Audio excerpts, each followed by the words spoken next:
জল ফেলছে, তারা ভারতে আসতে চাইছে, তাদের কি হতে পারে গতি?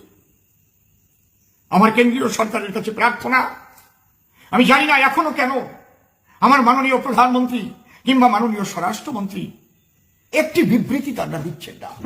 আজ এইভাবে অত্যাচারিত হচ্ছে বাংলাদেশে। আমি চাইছিলাম, আমি খুব আশা করেছিলাম যে আমার মাননীয় প্রধানমন্ত্রী কিংবা মাননীয় স্বরাষ্ট্রমন্ত্রী তাদের মুখ দিয়ে একটি সতর্কবাণী অন্তত শুনব।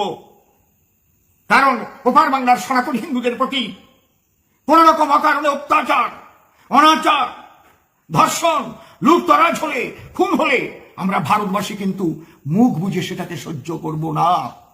আপনাদের বাংলাদেশ স্বতন্ত্র দেশ, স্বতন্ত্র একটি রাষ্ট্র।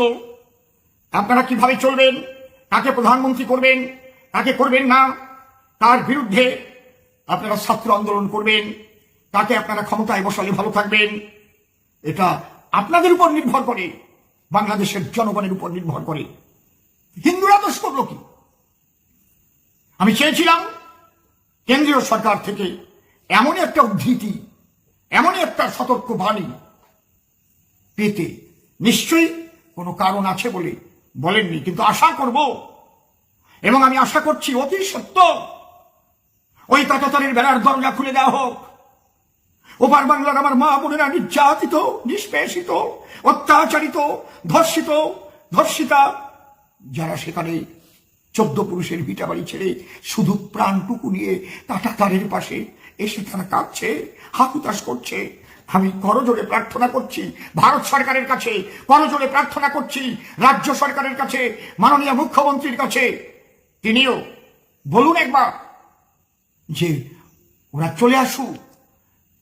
আমি বলছি অসীম সরকার, কবি অসীম সরকার, প্রয়োজনে এখানকার যারা সনাতনী হিন্দুরা আছে আমরা তাদের থাকা খাওয়ার ব্যবস্থা করে দেব। কিন্তু আমি জানি আমার কেন্দ্রীয় সরকার সারা বাংলাদেশের হিন্দুরাও যদি এখন এখানে আসে তাদের থাকা খাওয়ার ব্যবস্থা করতে কোনো অসুবিধা হবে না, এটা আমি জানি, বিশ্বাস করি। আজকে শ্রদ্ধেয় শুভেন্দুদা যে কথাটা বলেছিলেন সেই কথার উপর নির্ভর করে যে আমরা তৈরি আছি। 1 কোটি সনাতনী হিন্দু তারা অত্যাচারিত হয়ে আসতে চলেছে শরণার্থী হয়ে, আমরা তৈরি আছি। কই আমরা তৈরি আছি আমি তো দেখতে পাচ্ছি না। কেন দিয়েছে বন্দুক উঁচু করে ওখানে তাদের দিকে তাক করে দাঁড়িয়ে আছে? হ্যাঁ, যারা আসবে তারা যেন সনাতনী হিন্দু সম্প্রদায়ের মানুষই হয়। এবং আমি সনাতনী হিন্দুদের বলবো, তোমরা খালি হাতে আসবে না, তোমাদের একটা কাগজপত্র প্রমাণ কিন্তু হাতে করে নিয়ে আসবে। তুমি যে ওই দেশ থেকে এসেছো তার একটা প্রমাণ যেন তোমার থাকে, হয়তো একটা স্কুল সার্টিফিকেট, না হয় একটা জমির দলিল, না হয় পর্চা, তুমি যে হিন্দু তার একটা প্রমাণস্বরূপ একটা কাগজ যেন থাকে। এগুলো দেখে দেখে যেন বর্ডার দিয়ে তাদের ভারতে প্রবেশাধিকার দেওয়া হয় অতি সত্বর, এবং তাদের থাকা খাওয়ার সুবন্দোবস্ত করা হয়। কারণ এ দোষ তাদের নয়, এ দোষ যারা দ্বিজাতি তত্ত্ব ভিত্তিতে ভারত ভাগ করেছিল তাদের দোষ। তাই আমি আশা করব কেন্দ্রীয় সরকারের কাছে, আমি করজোড়ে প্রার্থনা করছি, একজন ভারতের উদ্বাস্তু ঘরের সন্তান হিসেবে শুনেছি বাপ ঠাকুর দাদার কাছে 71 সালের কি মর্মান্তিক ঘটনা, কিন্তু দেখিনি চোখে। এবার যা দেখলাম সবাই বলছে 71 সালকে হার মেনে গেছে।